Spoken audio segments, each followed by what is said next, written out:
je souligne en nous, le Saint-Esprit en nous. Je voudrais, si vous ne le savez pas, il y a 4 grandes choses. Il y a plusieurs choses qui arrivent quand nous acceptons Christ comme Seigneur et Sauveur. 4 principalement. La première chose qui arrive quand nous acceptons Christ maintenant, si quelqu'un accepte Christ maintenant, la première chose qui arrive, c'est que tu deviens enfant de Dieu. Jean chapitre 1, verset 12, là, il dit à tous qui l'ont reçu. À ce qui croit en son nom, il leur a donné le pouvoir de devenir enfant de Dieu. La deuxième chose qui arrive directement si tu acceptes Christ maintenant, c'est que tous tes péchés sont pardonnés.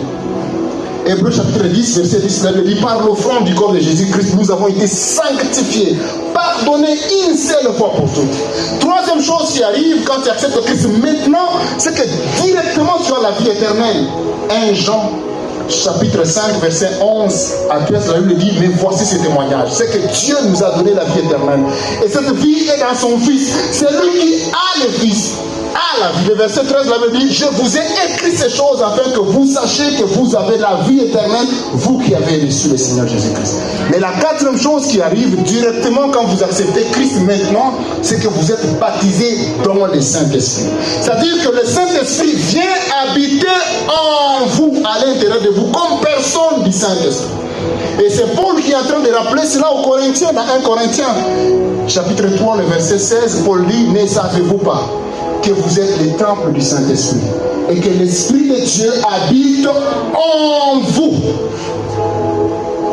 Quand il s'agit de en vous, le Saint-Esprit en vous, il s'agit ici de la personne du Saint-Esprit.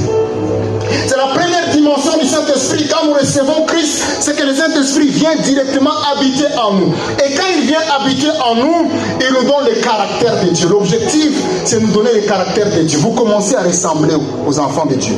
Vous commencez à avoir peur du péché. Parce qu'il vous enseigne les choses de Dieu à l'intérieur de votre cœur. Il vous enseigne le caractère de Dieu, la personne du Saint-Esprit.